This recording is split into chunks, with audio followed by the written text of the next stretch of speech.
Hello there. Welcome to RailsConf 2020.2 Couch Edition. My name is Joel Hawksley, and I am coming to you from my closet. This is the best place I could find in my house to make a nice, clean audio recording.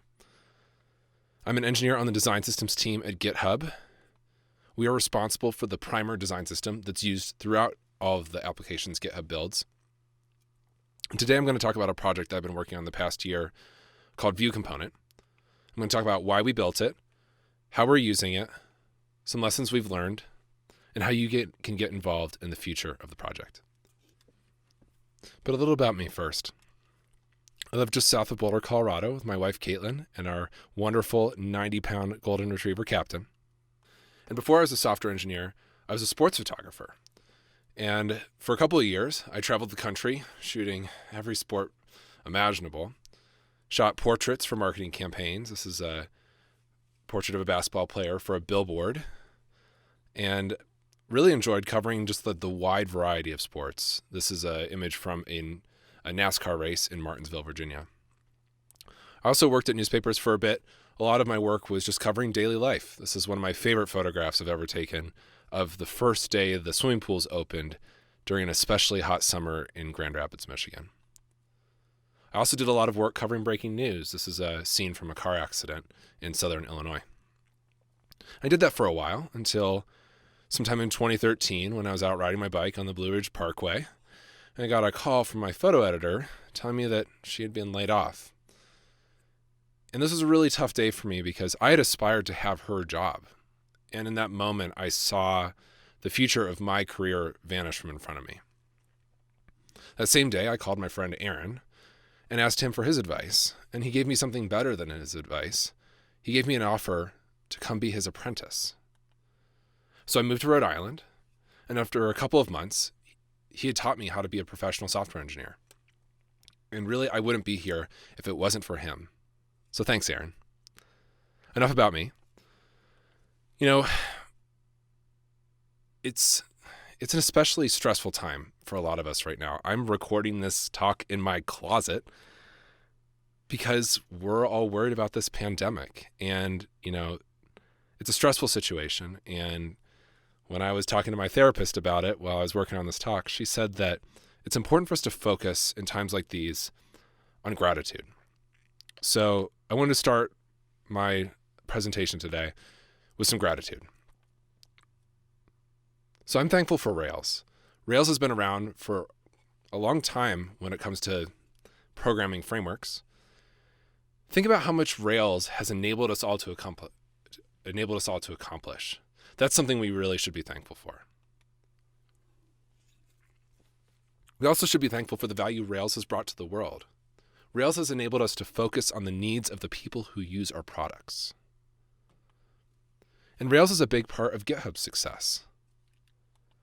More than 800 people contributed to our Rails monolith last year. And Rails has scaled with GitHub. Our app is more or less just vanilla Rails. It's just a lot of it. We have over 700 models, over 600 controllers, and as of yesterday, over 4,400 views. And it's this specific part of our scale that I'm going to focus on. So as Rails applications scale, we often turn to view abstractions not provided by Rails. Here are a few examples of what they've looked like, at least in my experience.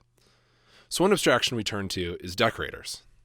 I came across this at my first job, where I worked with my friend Aaron. It was at a little consultancy called Mojitech. And after working on a couple of Rails projects there, I landed on my first, what I would consider large-scale Rails application. And this was the first time I saw a Rails folder that didn't belong. And it felt kind of weird. And I didn't know whether I should be okay with it. And that folder was called decorators. And it had model-specific view logic. And it looks something like this.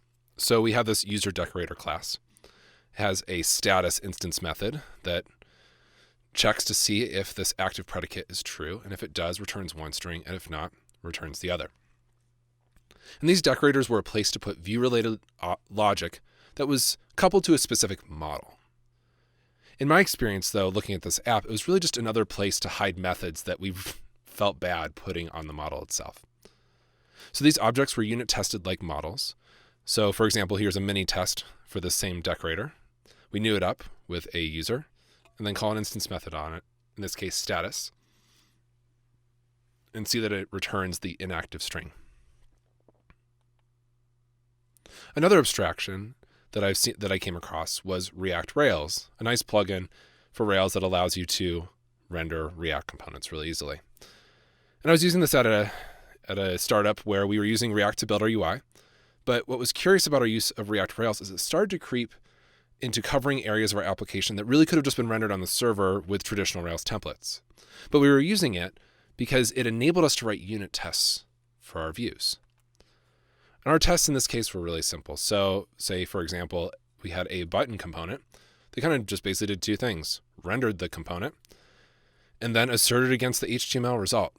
And these tests were really fast, so we wrote a lot of them. A third abstraction was one called presenters. In our application at GitHub, we call these view models. And they're really just view-specific logic extracted to Ruby objects. And they look something like this. So they're coupled to a specific view. This one is the repository index view. This one has a status instance method that, based on the status of the repository, returns either disabled or enabled. And then when we go to test it, we can test it like we would test any other Ruby object, see that the status instance method returns enabled.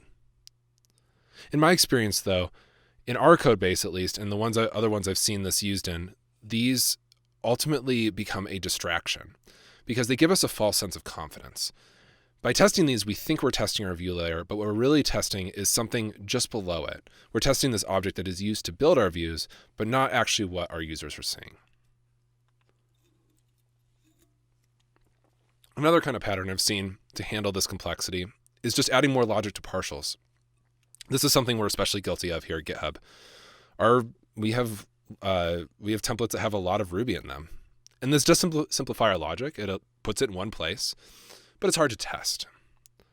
So taking a look at the previous view model example, translating it into some inline ERB, we can assign the result of the ternary to a status variable, and then render it inside an h2 tag. In practice, though, this gets much worse.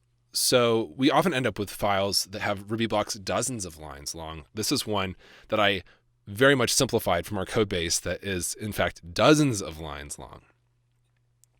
The issue with this is that this logic can't be tested directly, since Rails doesn't give us a way to unit test our views. So that's what I've seen. But when I was starting to look into this, I was wondering whether my experience was a reflection of the greater Rails ecosystem or just what I had seen. So I did a survey. I asked my local Ruby group, the wonderful Boulder Ruby group. It's about 50 people. I asked them to share their application folders, just screenshots. And here's what I found. Some people use decorators. Sometimes people use presenters. But often people are using more than one. And in more than half of the responses, people had view-related abstractions that were not provided by Rails. And in my experience, every app of any scale that I've worked in has used one of these. We can also see this trend in the Rails ecosystem. There are some popular gems for these patterns. For example, Draper and Cells are two of them, and they together have millions of downloads. So I think it's clear. Something is missing here. Why are we turning to these abstractions? Why are we breaking from Rails convention? And in asking further to the people who responded to that survey, it really comes down to testing. So one of my favorite ways to talk about testing is within the context of Martin Fowler's test pyramid. I think it's really a great illustration of the trade-offs of different types of tests. So on the y-axis, we have speed and cost, where at the top, we have the tests that are the slowest and thus most expensive. And at the bottom, we have the ones that are the fastest and thus the least costly. And the pyramid basically prescribes that we should be writing as few of the tests at the top as possible and generally be writing more at the bottom. In the context of Rails, Rails provides UI tests, which you can think of as system tests, and service tests, which you can think of as controller tests. But Rails does not give us a way to write unit tests for our views, which limits us to the slowest and most expensive options. So as our apps grow, we often turn to view objects, in part because they can be unit tested, enabling more thorough coverage of our view layer without the high cost of those controller or system tests. But even if our views could be unit tested, my exploration of this problem really pointed to a bigger issue, and it's one of encapsulation. So what is encapsulation? According to the fountain of knowledge that is Wikipedia, in object-oriented programming, encapsulation refers to the bundling of data with methods that operate on that data, or the restriction of direct access to some of an object's components. To me, not being a computer scientist, this really is what I would use as a description of object-oriented programming in general. And Rails does provide some encapsulation some of the time. Models are pretty well encapsulated, for example. So if we look at, say, an example user model, if we have a name instance method that's public, that's bundling of access, while our welcome email callback method would be a private method that is restricted from direct access. And then when we go to test our user model, we test against that public interface, but not against private methods. Rails controllers are also encapsulated. Take, for example, a user's controller. That show method is bundling of access to data, while that private current user method is that restriction from direct access. And then when we go to test it, we're doing it in a slightly direct way, but we're still, in a way, interfacing with that show method. And our assertion is against the result of the current user method, but not actually calling it directly.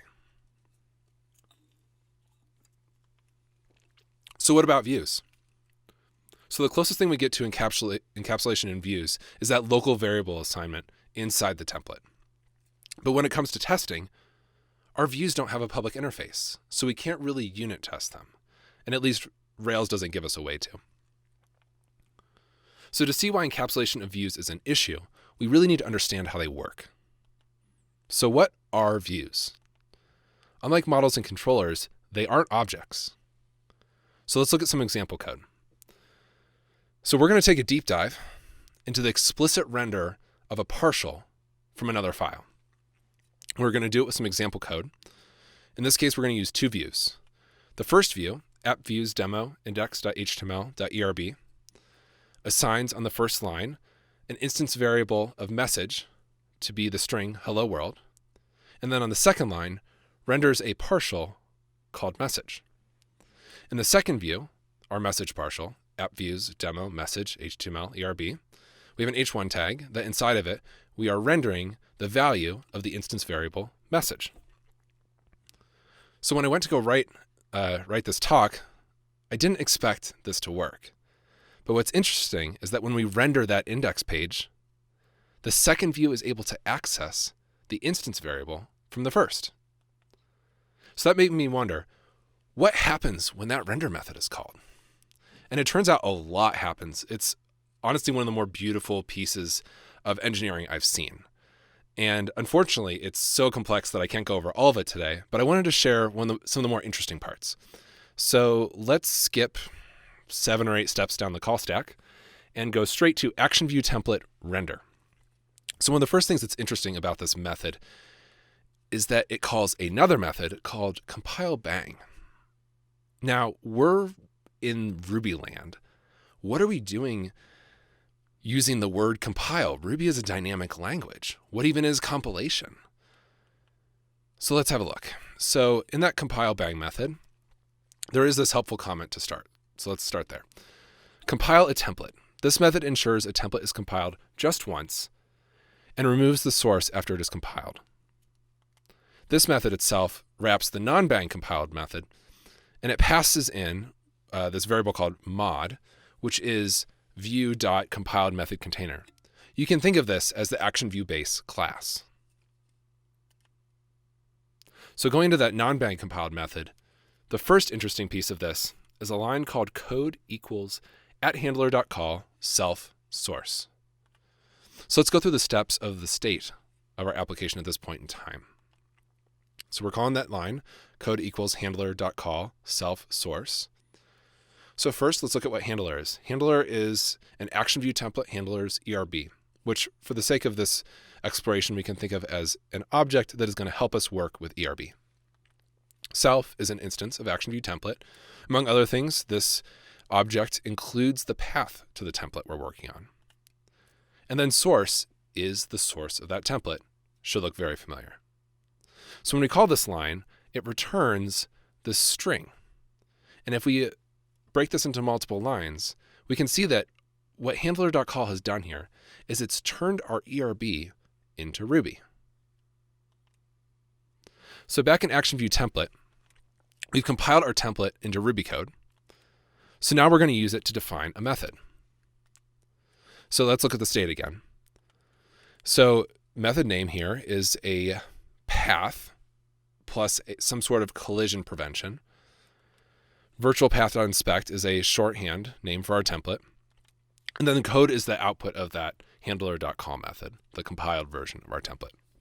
So what we end up with here is we have a method with a generated name and then a body generated by the call to the handler. So back in ActionViewTemplate, we then take that method and we evaluate it onto ActionViewBase, that compiled method container.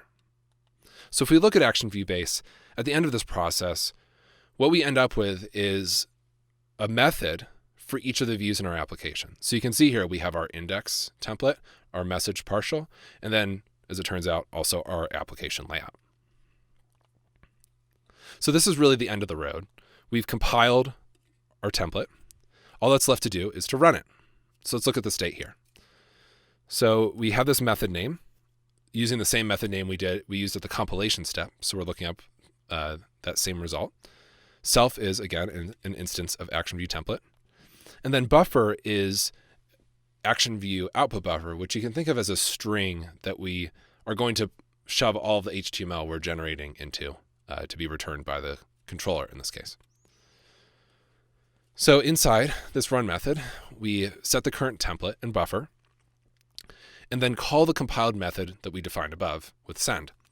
So we effectively end up with this, calling that method that we generated earlier. So that's what happens when you render a view in Rails at runtime. So what does this all mean? What are the implications? And what does this have to do with encapsulation? First and foremost, if you take nothing else away from this presentation, it's that views are compiled into methods that execute in the same context. So if we look at our templates again and run them through compilation, this is more or less what Rails sees. It sees sibling methods that allow it to on the same object that allows to share instance variables across views on ActionViewBase. So when we render that index, when we call to render that index template, we set the message instance variable to the value of hello world. And then when we go to render the message partial, all we're doing is calling another instance method on ActionViewBase where we have access to the message instance variable in our rendered output. So what this all really means is that our views are executing in a global scope. All of them are on the same scope. This includes all of our helpers. And because they're all in the same context, that means they can all share state, which in my mind is really kind of the opposite of encapsulation. So in our application, we have over 4,400 view files, and they're all executing in the same scope, which makes it really hard when we go to debug them to reason about their execution behavior because they're in this global context. This also means that unit testing them is very difficult because you can't really isolate them. And ultimately, this is a problem because views have a very high business value. Views are what we ultimately ship to our users. And yet, because of these problems, they're often a blind spot in our architecture. So given all of this, I had to wonder, what might encapsulated views look like? Well, we already kind of know. Decorators, presenters, and components are attempts to bring encapsulation to the view layer. And all of these are solutions that make them easier to test. So I spent most of 2019 incorporating these ideas into a vision for how we could address these issues. And it's called ViewComponent. So first and foremost, view components are encapsulated. Instead of having one context for all views, we have one context per view. So take this example. This is what components look like in a very simple case. So in our app components directory, we have a message component Ruby file. In this case, our message component takes a single named argument. It assigns it to a message instance variable. And then next to that component sits a message component template, which has ERB that is basically just what was in our partial earlier. And then when we want to go render this thing, if we go to our app views demo index file, when we call render, we just pass in an instance of that component object. So looking at that render call, we already see some benefits here. And one of them is that this component is referenced directly, which means there's no ambiguity or translation in between, say, a string and then a template in our views directory. So if we wanted to see every single place this message component is used, we could just search our code base for that message component class name. So looking back at our component, we follow a similar compilation process to what we saw in our exploration of the view stack. But instead of attaching the compiled view to some global context, we attach it directly to the component object, which means that when we're rendering this template, it doesn't have access to state from other views, which means that we can safely use instance variables without worrying about them leaking across contexts. It also enables us to encapsulate access to helpers. So in this case, we have a template that references the star icon helper. In order to make it work, we actually need to include that helper on the component. We can also use a helpers.escape hatch, which is really similar to what Rails gives you for accessing view helpers and controllers. Unit testing components is really simple. We can render the component inline using a render inline helper, and then assert against the rendered result using capybara matchers, which are the same set of matchers that are used by Rails system tests.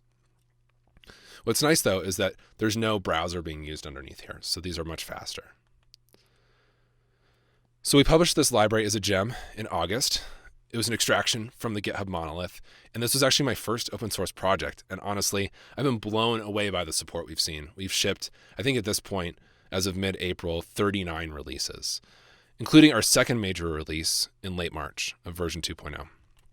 Most of our work has come from the community. We've had over 36 people contribute from all over the world. Some cool contributions include simple things like adding generator support. This was added by Vinicius Stock, an engineer at Shopify. We've also had more complex features contributed. Juan Manuel Romayo from Argentina added component previews, which are very much a variant of mailer previews. So these are pretty cool. Just like mailers, a component preview inherits from a preview class, and then we define a method for each preview, in this case, open and closed. And then this generates a really simple UI that allows you to click on one of those states and see the component rendered by itself. Another really cool feature contributed by the community was with content areas, contributed by John Palmer from Boston. So to explain this feature, let's look at the box component from our primer design system. So here's the HTML that is used to render this design element. We have a header, body, and footer wrapped in a box, and a box class div. So let's go back to that example HTML and rewrite it as a view component. So we'll start with a component that renders that example code. So we have our box component.rb, its associated template, and that template just has that same source that we had before. And then in our index action, we'll render it by passing an instance of that component to render. So if we skip a few steps, we might end up with a couple of components, one for the header, body, and footer. So you can see here we have our box component now just renders the content that's passed into it as a block. And then in our index template, we pass in a block that has 3 subcomponents rendered. And this is really nice, but we lose some benefits here. So for example, in our design system, it's probably fairly obvious in this case, but like you probably only want that header to be first. You never want it to be after body or after footer. And then same goes for footer. You probably only ever want that to be the last element.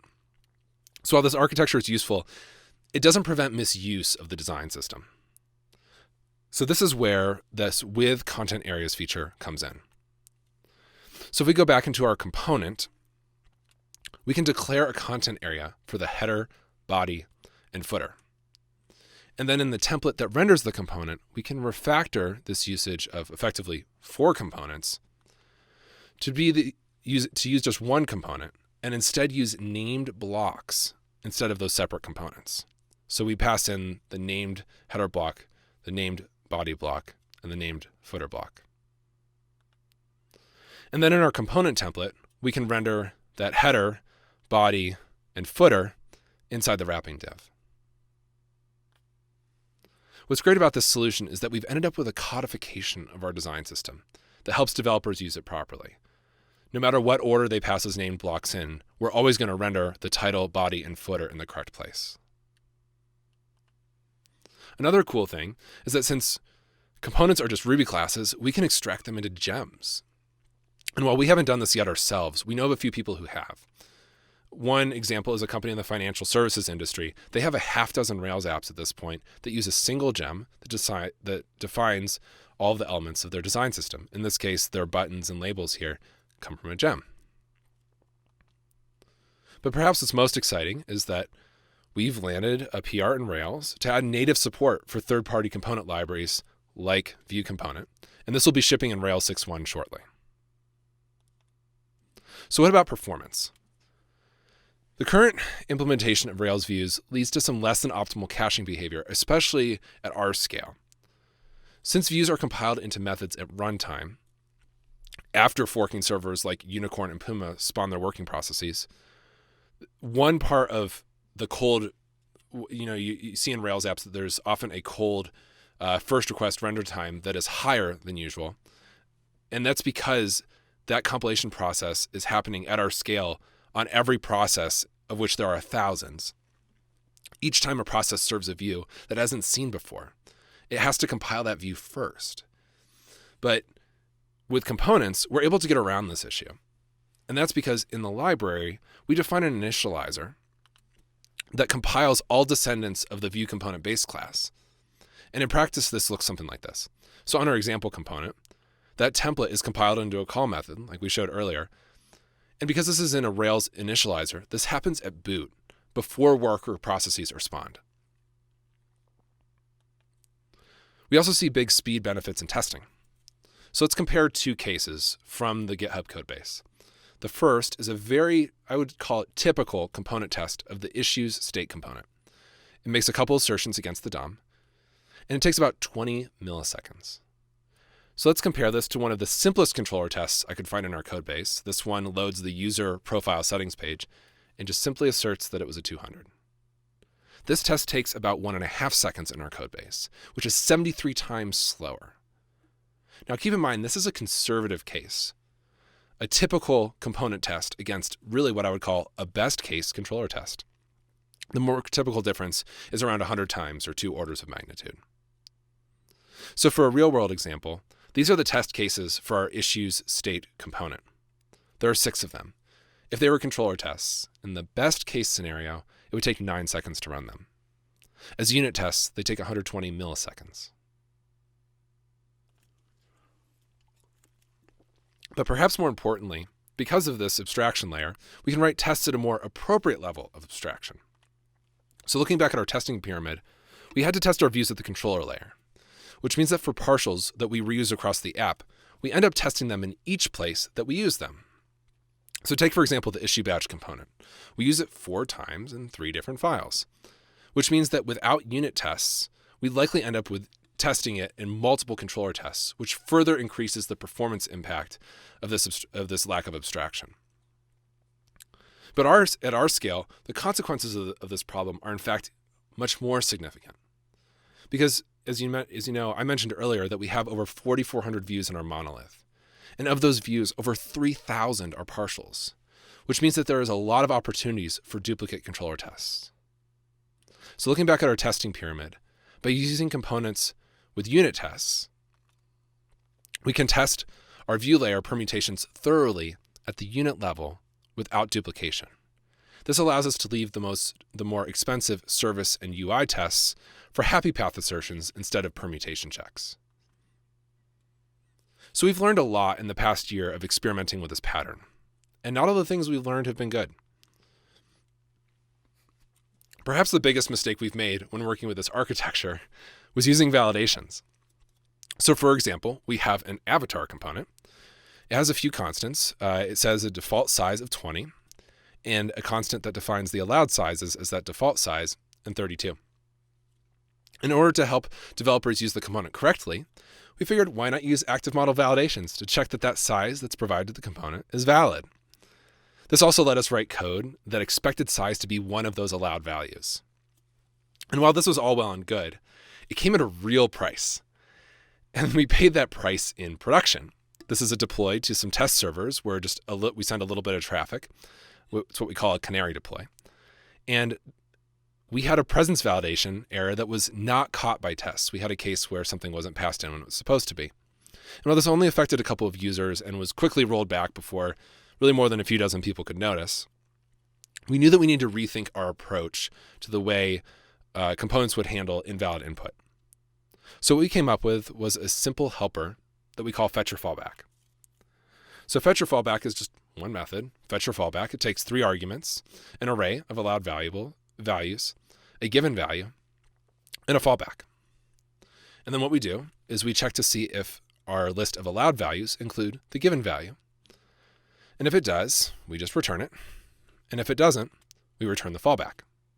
However, if we're running in development, we raise a really nice, helpful error message.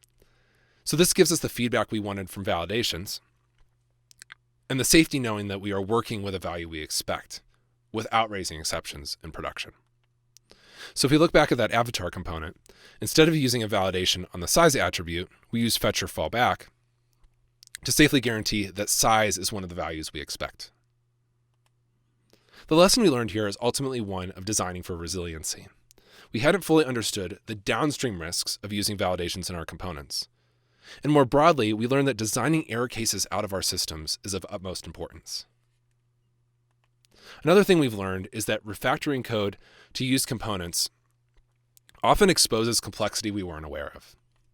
So one of the most complex examples has been the details dialog partial we have. It's used right around 220 times in about 150 files. And it's massive. It handles a ton of complexity in use cases. It has 17 different local variables. And refactored into a component, this complexity becomes more visible. The initializer takes 17 possible arguments. And even more so than the view, this really forces us to reckon with that complexity. But it also allows us some safety, as we can at least unit test that component thoroughly. In this case, we have 20 cases or so, and we could probably use more. But because we can write unit tests, we can also refactor. And that's exactly what's happening. As we've exposed this complexity, people are more aware of it, and they're working to refactor the component to be drastically simpler. Another lesson we've learned from working with components has been the power of consistency. One example of this was building the PR state component. It's this little badge, the one here that has the icon and the word open, and we render it in 9 different places in our application. And when we went to implement the component, the existing view code was more or less just copy and pasted for each usage. And as we refactored to use the component, we realized that several of the cases had never been updated to handle draft pull requests, which was a feature we had recently shipped. So by using the component, we were able to ensure that we consistently handled that case and provided a really nice, high-quality experience to our users. Another benefit this component exposed is how we can benefit from composition. So this component itself is a wrapper of another component from our design system. In this case, it renders the primer state component based on arguments that we translate from a pull request object. And this is a common pattern that has come out as we've built components in our application. We have an application-specific component that takes say an active record object like a pull request and maps it into a component from our design system, in this case, our state component. Another cool example is the primer layout component built by my colleague, John Rohan. We use this component to render a simple layout that is a main content body and a sidebar. And this is in action today, amongst other places, on pull request pages rendering this main content body and then the sidebar where you see, amongst other things, like labels and reviewers. So here's what it looks like under the hood. This object in the initializer takes a couple arguments. It takes whether or not the responsive mode is enabled or not, what side the sidebar should appear on. It uses, in this case, we use some constants. We have a default side of right, and then we allow it to be set to either right or left. We use fetch or fallback to make sure that that side argument that's passed in is one of the ones we allow. And we also leverage that multiple content area feature to capture a main and sidebar set of content. And we render them side by side with proper responsive support. So in the template, we render that main content body, and then the sidebar, based on that argument, is rendered on either the left or the right. So what's really useful about this component is that there's actually a fair amount of complexity into getting the responsive behavior here just right. And now we have a single implementation of this pattern that is used, I think, 8 or 9 places in the app. It's a great benefit for us. So what does this mean for the future of our views? We're starting to migrate our view models to be components. We've added a linter that caps usage of our view models and directs people to use components instead. We also have plenty of examples already. As of the middle of April, we have 112 components in our application and another 16 in our design system. And we're using them around 550 times in around 250 views. So what about for new views? While components are useful for building out entire views, our rule has generally been that if it could be a partial, it could be a component. So we've released the Ruby library. It's been open source on GitHub since August. Contributions are welcome, and we'd love to see you guys give it a try in your applications and let us know what you think. Thanks.